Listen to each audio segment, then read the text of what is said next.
Welcome to the second episode of Looking at Picture Books, which has a theme of wordless books. My special guest is YOKO Tanaka, who's the author and illustrator of Dandelion's Dream, which is a stunningly beautiful book made with charcoal and stencils, and Yoko is going to tell us all about how she made it in a minute.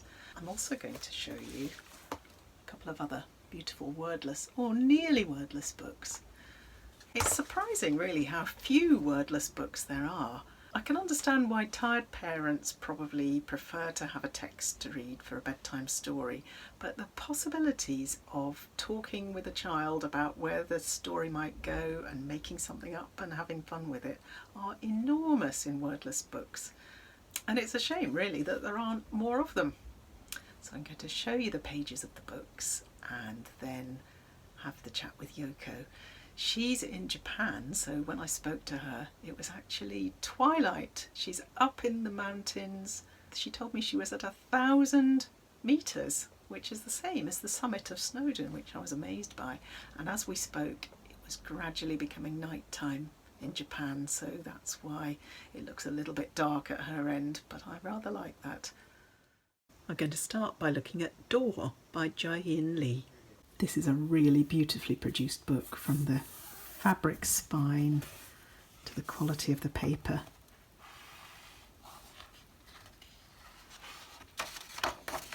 All the artwork is in pencil, and it starts off with a little boy finding a key and following this colourful fly. The fly leads him to a cobwebby door, and he goes through and leaves the monochromatic world behind and enters this strange fantasy landscape full of unusual creatures who talk to him in a made-up language. It's much longer than most picture books, and there's a huge amount to look at in the pages.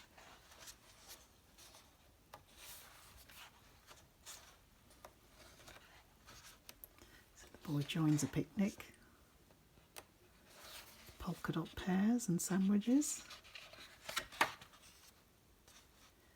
Swings from a huge tree. Look at the lovely details here. The tree is hanging with little tiny doors, and birds and more flies come out of the doors.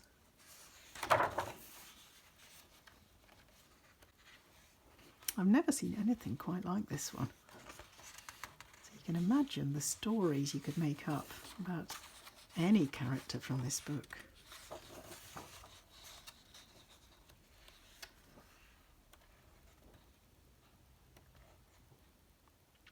It's time to say goodbye. And next, it's Do Is Tak by Carson Ellis. This book is very unusual. When I first saw it, I thought it was a co-edition in a language I didn't understand, but in fact the language in it is completely made up by Carson Ellis, and it's just so playful. So it's not strictly wordless, but I'm counting it as that because it's a made-up language. And what else is unusual about this book is that the composition of each double-page spread is identical. So the scene never changes, but the things within it do. So if you watch this little seedling coming out of the earth, and this little caterpillar here, and this log, things change on every spread, and it's just a joy to turn between the pages back and forth and see what's changed. And I can imagine this one would be enormous fun to look at with a child, and to say the funny language and to invent new phrases. Do is tak. Manazut.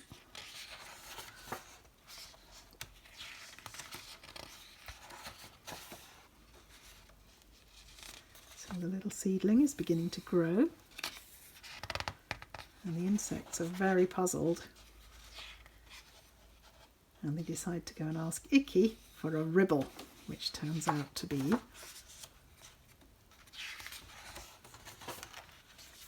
there's Icky. They've asked him for a ribble, and it's a ladder.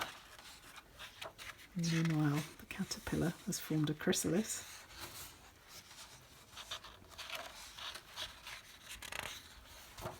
Darkness falls and a moth plays a tiny violin. So the plant, the seedling gets bigger and bigger, it gets munched. They build a tree house. A huge spider builds a web. The things that happen are extraordinary, and then, shockingly, a bird sweeps off with that spider.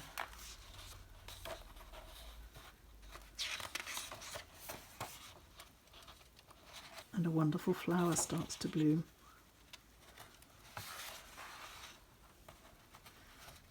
The moth meets a mate, winter comes, and the cycle of life resumes.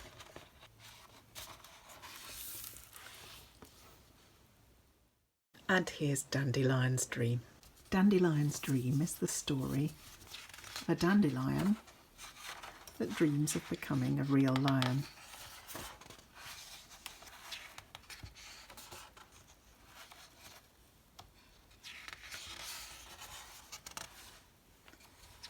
In the distance he sees a train and he runs to get on board. There are no words in this book and no colour either, apart from the little highlights of yellow, which are the only part of this book that's done digitally. The rest of it is completely made by hand, as you're going to find out. So off he goes on his adventure. He lands on a sheep, ends up on a ship, under the wing of a seagull, and the ship heads to the city.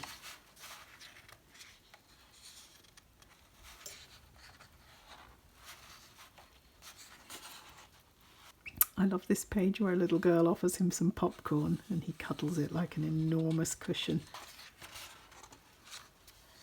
He goes flying in his dreams. And eventually he ends up back with the other dandelions. Turns into a dandelion clock and all the seeds are blown away. Where he becomes, once again, a lion.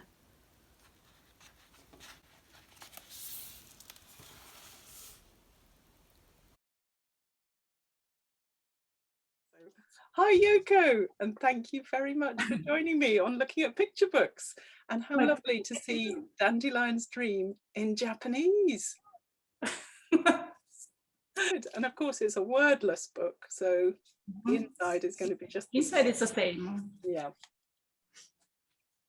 So, every single page of it is so beautiful, and what I really am looking forward to hearing about is the process of how you made the wonderful artwork. Because I know the only thing that's digital is the yellow, isn't it? Yeah. The rest of it is all done by hand. Yeah. Tell me about what all the tools are. Compressed charcoal. The charcoal stick. Yes. And then grinding with the sandpaper. Oh, I see. So the little wooden things. Yeah, like sandpaper on. Paper. And then make it to the powder. Which is very unhealthy to inhale. So I often... Do you wear a dust mask? Yeah. Yeah. It didn't help so much. My nose was always black. I bet it was. And then with the leather skin, we call it a chamois. It's like a very soft leather. So pick up the powder with it and then just rub the surface. Wow. So basically, almost 99% of the drawings were done like that. And using stencils. Right, making a stencil. Yeah. Wow. It's crazy. It is crazy. It's so beautiful, but it's so laborious. How long did it take you to make a typical spread in the book? How long would that take? I did all the sketches done, right, like before starting the final. So the final, I had 4 whole months working every day, morning till night, like 7 days a week, I think. Wow. So I'm just going to share the screen again because I'm curious about this one, where you're peeling off a layer. Is that tracing paper? Right. It's like a masking sticker. like sometimes I use just a paper cut out to Yeah. make the pencil, but like some parts that has to be completely white. Yes. It must have been so hard to peel that off without any little specks of charcoal dust going on the Yes white and area. no. Yeah, because I also like sprayed a lot, Yeah, like with so fixative. drawing.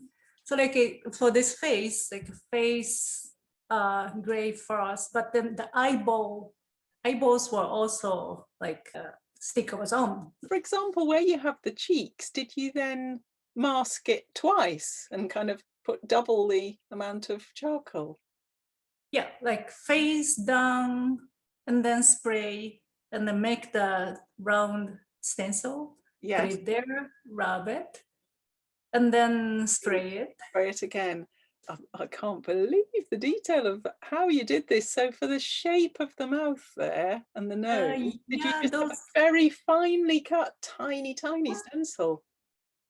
finally those lines. I used the charcoal pencil. Oh, you did draw those in. I was going to say that would have been really, really difficult. This spread here is one of my favourites in the whole book. And thank you. you've shown me a picture of the behind the scenes of making that one. Here it is.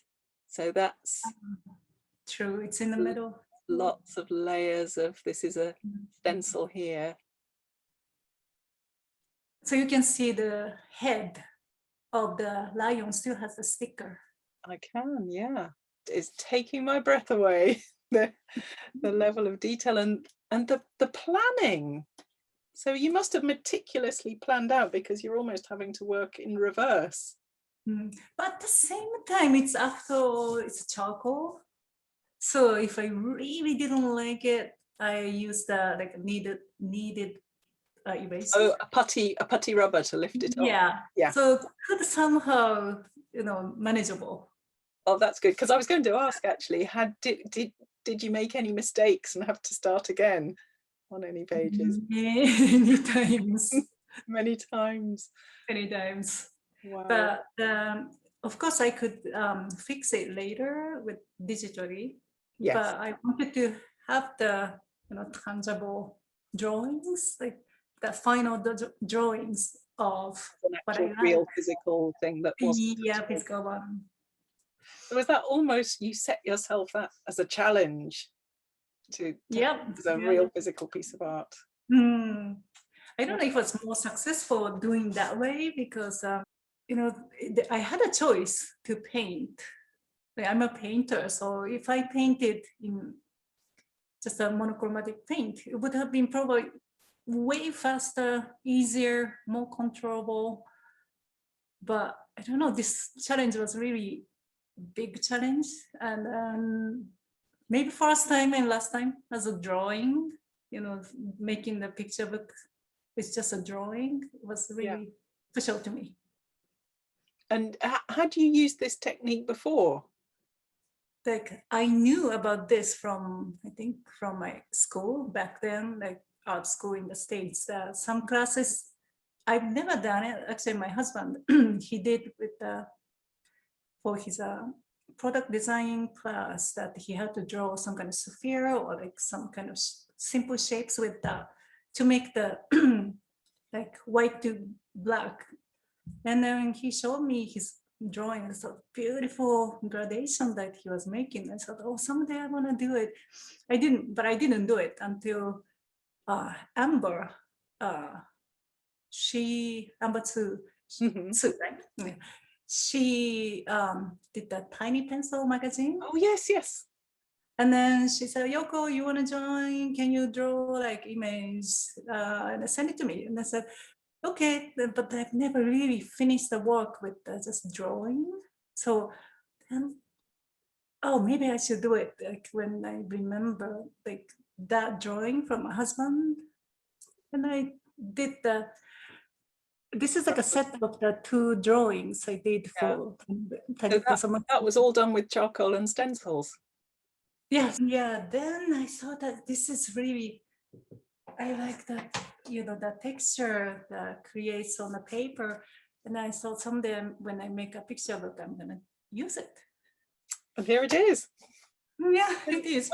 When you first pitched it to Candlewick, did you show them how the artwork would be, or did you develop it in discussion with them? They just gave me like 100% freedom. So I said it will be, yeah, I think I showed these images and it will be like this kind of tones. And they said, however you like. What a nice thing to be told by a publisher. Yeah, good publisher. Let's have a look at the character design ones that you sent the other day. So it was very, very interesting to see how much Dandelion changed from your first drawings. It's just a small amount that I sent you, but like many, many, many more actually. Really? It's wonderful to see all the different ways you thought about doing his mane. I thought, oh, this is too much Lion King, so I stopped doing. Yeah. But the point was so difficult to make looking like a fluffy flower, like dandelion flower. Yeah. And I went this way, and it was too much. It is very like a real dandelion, though, this one. Yeah, but imagine if you have to see this again in the book. Yeah, and the mane slightly dominates his face. Yeah, well. I thought this was too much. That's the final. And that's the final one. This is a painting, a part of the painting that I did for some small magazine, but they said this was a little bit too childish. And then so I said, okay, don't worry. And I painted another one. And I was looking at, these are pretty peaceful, springy scene of it. So I start thinking about the, story or world or. This is where the story began, from this image. I know. Then, yeah, that's how I started. But I didn't expect that was going to be a picture book back then. I just painted for that magazine. That's why people think like, why did you choose? I don't know. I just came.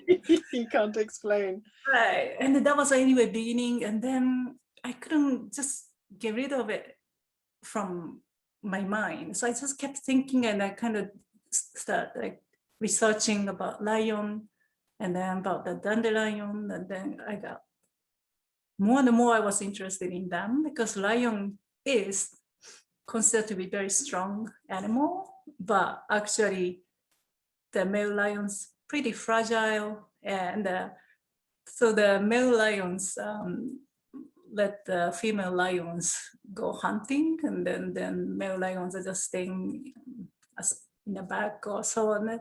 I thought that was really interesting. And then the dandelion was kind of opposite, like such a small flowers that nobody cares, but it has a long, strong root in a soil, like longest, and it can come out even between the concrete, and then the seeds can fly forever. And I thought that's actually really nice, because often the case that people are like that. And even small can be really strong, and the big can be really weak.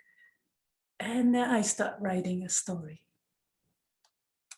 I like the way some of the story is in almost like comic panels. Yeah. Mm.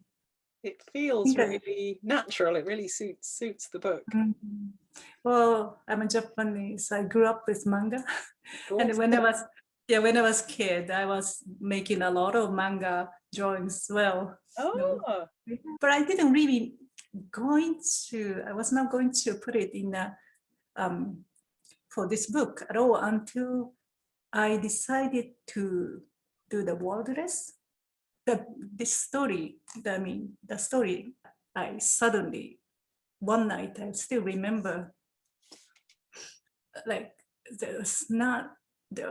I've been working on this project for such a long time, but the story was like revise, and then somehow the story came to the point that I'm happy with it, but the whole project wasn't mine yet until the moment I found out, you know what, I don't need the words, and I just took it out, and I looked at PDF. That's mine. Was really the moment I still remember that. Thank you so much, Yoko, for joining me to tell me about the process behind Dandelion's Dream. It's been really, really interesting. Thank you, Jane. Thank you, Yoko. Thank you so much. Well, I loved Dandelion's Dream anyway, but hearing about the process behind it has just left me in awe. And I think it's a perfect example of what Maurice Sendak is talking about in this quote that I'm going to read you. He was asked, how would you define a picture book? And he said, for me, it is a damn difficult thing to do, very much like a complicated poetic form that requires absolute concentration and control. You have to be on top of the situation all the time to finally achieve something that effortless. A picture book has to have that incredible seamless look to it when it's finished. One stitch showing and you've lost the game. So I hope you've enjoyed this episode of Looking at Picture Books. If you did, do leave me a comment below and let me know. And don't forget to subscribe to the channel so you don't miss the next one.